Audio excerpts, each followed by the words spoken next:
Konflik di Suriah dianggap memiliki dimensi profetik, khususnya terkait dengan nubuat-nubuat dalam Alkitab.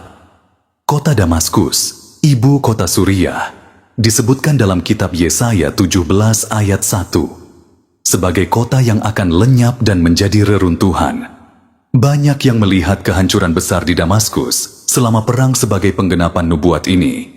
Perang di Suriah yang dimulai pada tahun 2011 telah menjadi salah satu konflik paling kompleks di dunia.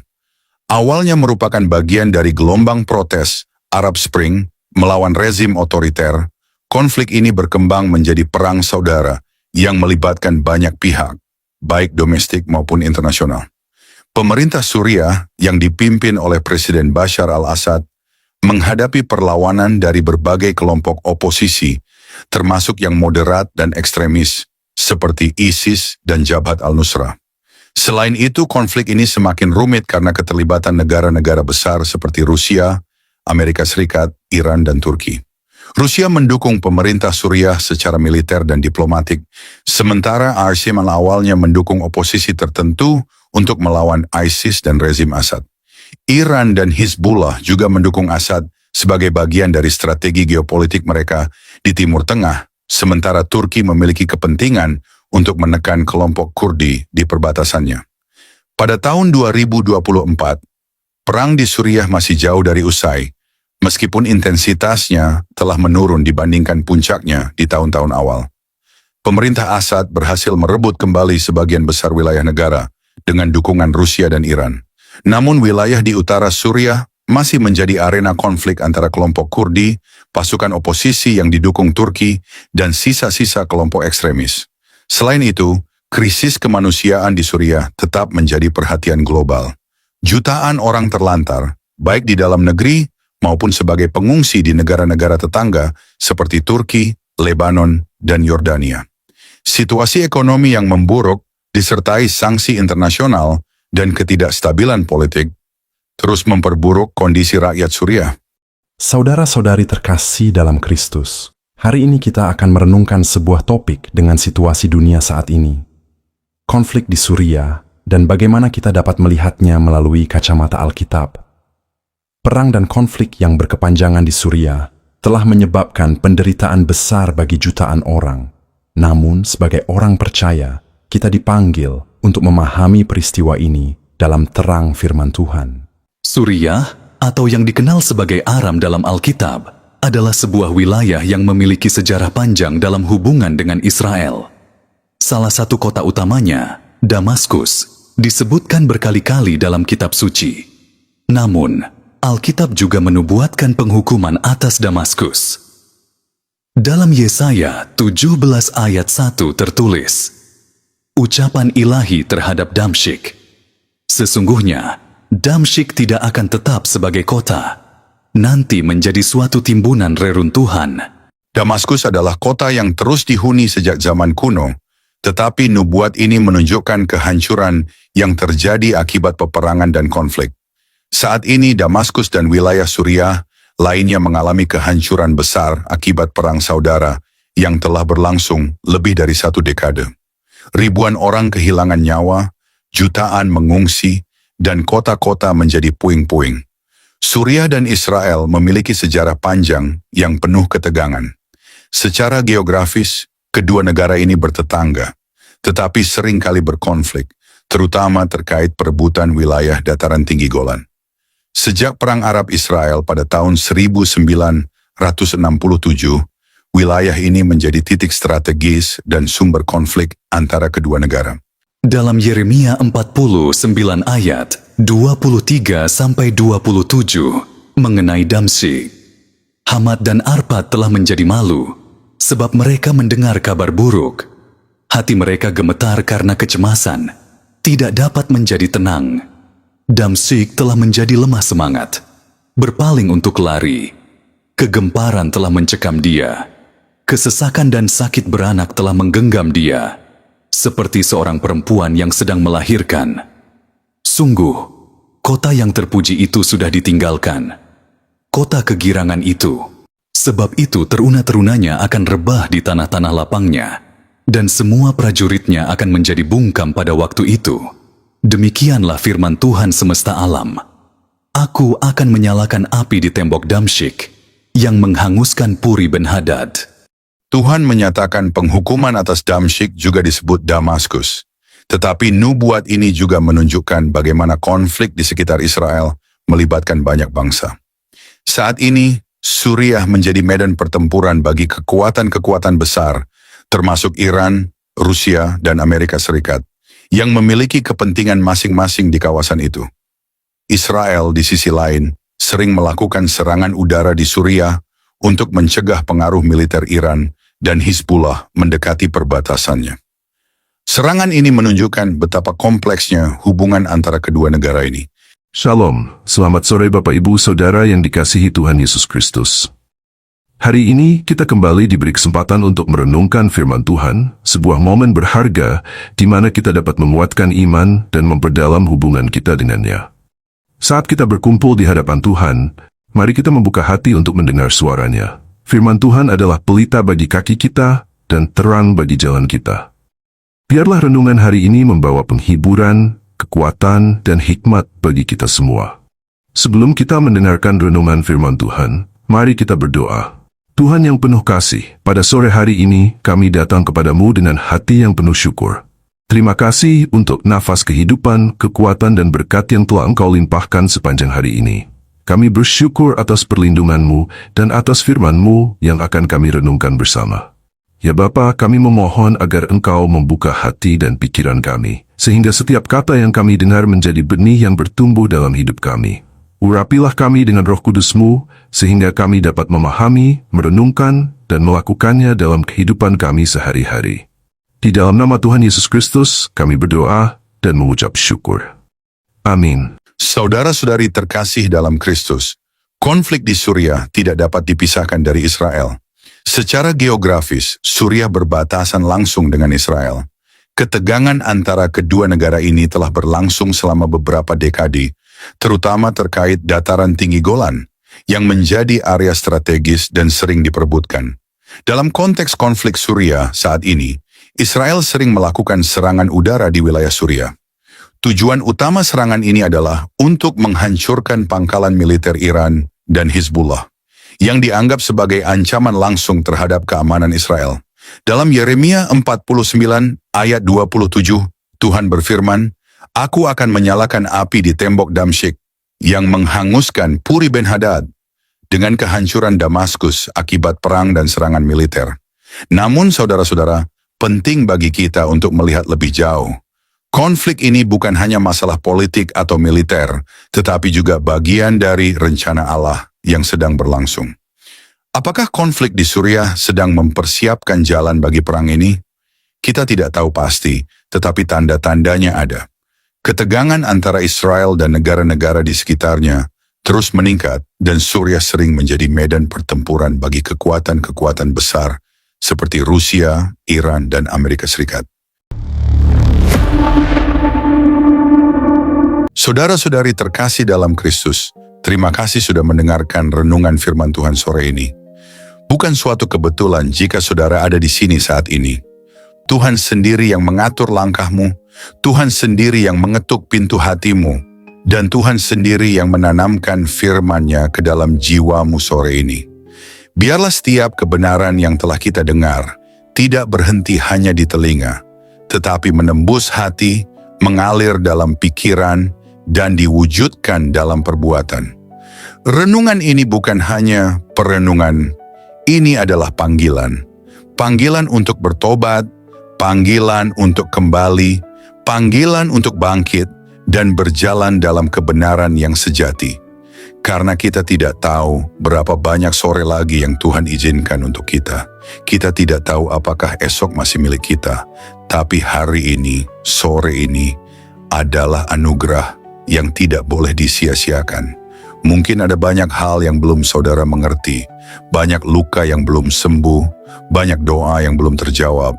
Tapi percayalah, Tuhan tidak pernah tutup telinga terhadap jeritan jiwa yang jujur, dan tidak pernah tutup mata terhadap air mata yang jatuh dalam diam. Tinggallah dalam kasih-Nya, berjalanlah dalam terang-Nya, dan peliharalah imanmu sampai akhir.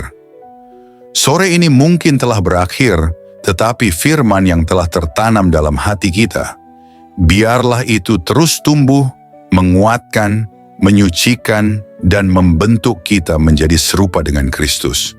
Bukan hanya hari ini, tapi sampai hari di mana kita bertemu muka dengan Dia yang kita imani. Jangan lelah melakukan yang baik. Jangan menyerah meski badai belum reda.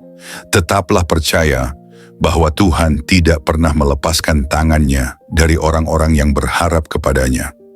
Sampai jumpa di renungan firman Tuhan berikutnya. Tetap setia, tetap menyala dalam kasih, dan tetap berjalan bersama Sang Gembala Agung, Yesus Kristus yang hidup dan akan datang kembali. Tuhan Yesus memberkati saudara semua. Mari kita berdoa. Terima kasih Tuhan Yesus. Terima kasih untuk sore yang penuh anugerah ini. Untuk setiap napas yang masih Kau izinkan berhembus dalam tubuh kami.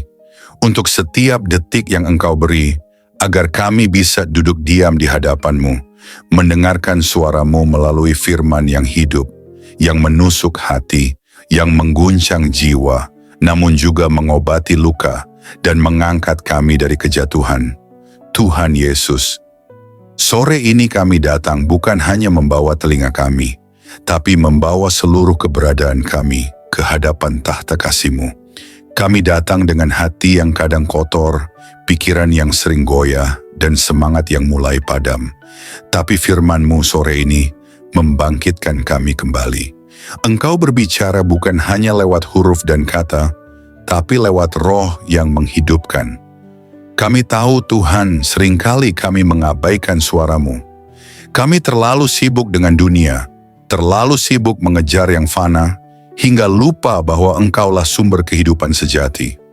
Namun hari ini kami diingatkan lagi, bahwa tak ada satu pun dalam dunia ini yang lebih berharga dari hadirat-Mu. Engkaulah mutiara yang mahal, harta terpendam yang layak kami tinggalkan segalanya demi mendapatkannya. Ajari kami untuk mencintai-Mu lebih dari segala yang kami miliki. Terima kasih karena firman-Mu menegur kami, bukan untuk menghancurkan, tetapi untuk membentuk. Karena Engkau tidak membiarkan kami larut dalam jalan yang salah, namun menuntun kami kembali ke jalan yang sempit, jalan salib, jalan pengorbanan, jalan kebenaran. Tuhan Yesus, sore ini kami mengangkat tangan dan hati kami kepadamu. Segala yang telah kami dengar, biarlah tidak hanya tinggal dalam pikiran. Tanamkan itu dalam hati kami yang paling dalam. Ubah kami mulai dari dalam, jadikan kami pelaku firman, bukan hanya pendengar setia. Berikan kami hati yang lembut, hati yang sanggup menerima koreksi, dan tidak lari dari cahaya-Mu saat dosa kami disingkapkan. Ajari kami mencintai kebenaran, meski kebenaran itu menyakitkan. Ajari kami berjalan dalam kasih, meski dunia membalas dengan kebencian. Tuhan, jadikan kami terang di tengah kegelapan, garam di tengah kebusukan dunia ini. Dan ketika nanti malam datang, dan kesunyian menggantikan keramaian, biarlah firman-Mu terus bergema dalam hati kami. Biarlah suara-Mu lebih nyaring dari hiruk pikuk dunia. Dan ketika kami tidur malam nanti, biarlah kami tidur dalam pelukan kasih-Mu. Dengan hati yang sudah dipulihkan, jiwa yang sudah disegarkan, dan semangat yang kembali menyala untuk berjalan bersama-Mu besok pagi. Tuhan, kami tahu hari-hari ini tidak mudah. Kami hidup di zaman yang gelap, di zaman di mana kebenaran dikompromikan, iman diperjualbelikan, dan kasih menjadi dingin. Tapi kami mohon, jangan biarkan hati kami menjadi seperti dunia. Teguhkan kami, tanamkan keberanian dalam jiwa kami. Berikan kami api dari surga yang tidak padam, untuk tetap setia sampai akhir. Kami tahu jalan sempit itu tidak mudah, tapi kami tahu Engkau menyertai setiap langkah yang kami ambil. Meskipun air mata kami jatuh, Engkau mengumpulkannya dalam kirbat-Mu. Meskipun kami berjalan dalam lembah kelam, Engkau tetap setia menggandeng tangan kami. Kami tidak sendiri, kami tidak ditinggalkan. Berkati setiap orang yang mendengar renungan sore ini, dimanapun mereka berada, apapun pergumulan mereka, Biarlah kasih-Mu menjamah dan menjawab mereka satu persatu. Angkat yang tertunduk, pulihkan yang remuk, dan kuatkan yang nyaris menyerah.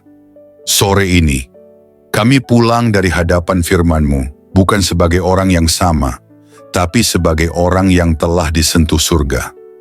Kami pulang dengan damai, kami pulang dengan harapan baru. Kami pulang dengan keyakinan bahwa Engkau tetap berdaulat di atas segala hal yang tidak kami mengerti. Dan jika malam ini adalah malam terakhir kami di dunia ini, biarlah kami ditemukan tetap setia, tetap percaya, dan tetap memandang wajah-Mu. Kami rindu saat Engkau datang kembali, Tuhan. Kami rindu melihat langit terbelah, malaikat meniup sangkakala, dan Engkau turun dengan kemuliaan. Jadikan kami mempelai yang siap.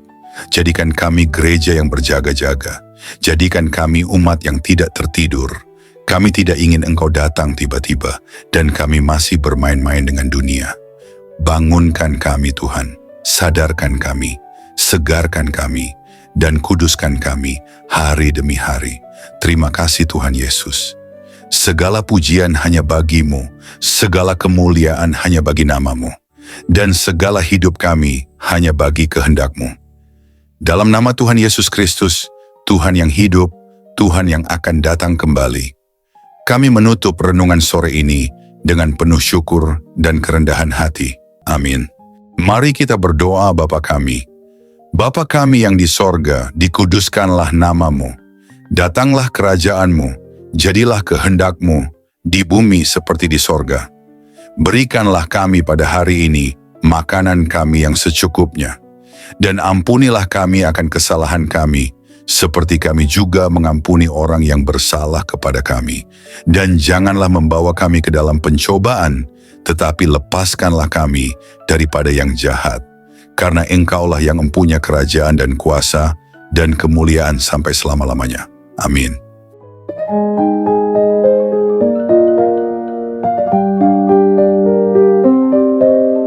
Saudara-saudari terkasih dalam Kristus, terima kasih banyak atas kesetiaan saudara-saudari mengikuti renungan firman Tuhan sore ini sampai selesai. Semoga setiap firman yang telah kita dengar, setiap pesan yang telah menyentuh hati, dan setiap doa yang telah kita panjatkan bersama, sungguh-sungguh menjadi kekuatan dan penghiburan bagi hidup saudara di hari-hari yang penuh tantangan ini. Kiranya firman Tuhan hari ini menanamkan keberanian dan keyakinan dalam hati kita semua, bahwa tidak ada keadaan yang luput dari kuasa Allah. Dalam kegelapan dunia yang semakin pekat, marilah kita tetap menjadi terang yang memancarkan kasih, kebenaran, dan pengharapan yang hanya datang dari Tuhan. Jangan pernah menyerah, sebab Tuhan berjalan bersama kita, menuntun langkah kita, dan membukakan jalan saat kita merasa terjebak dan buntu. Ingatlah bahwa di setiap pergumulan ada pertolongan Allah yang siap datang, dan dalam setiap tangisan ada penghiburan yang dari surga. Kami mengajak saudara-saudari untuk terus membagikan berkat ini kepada orang-orang yang membutuhkan. Jangan ragu untuk like, subscribe, komen, dan bagikan renungan ini. Dengan begitu, berkat firman Tuhan dapat menyebar luas, menjangkau lebih banyak jiwa yang haus akan kasih dan kebenarannya.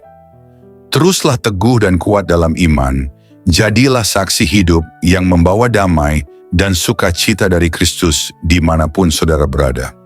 Jangan lupa untuk tetap membuka hati dan pikiran dalam setiap renungan berikutnya, karena Tuhan masih punya banyak firman yang luar biasa untuk diberikan kepada kita.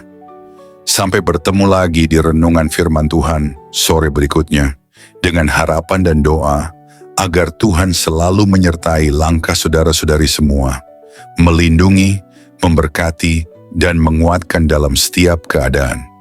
Tuhan memberkati. Amin.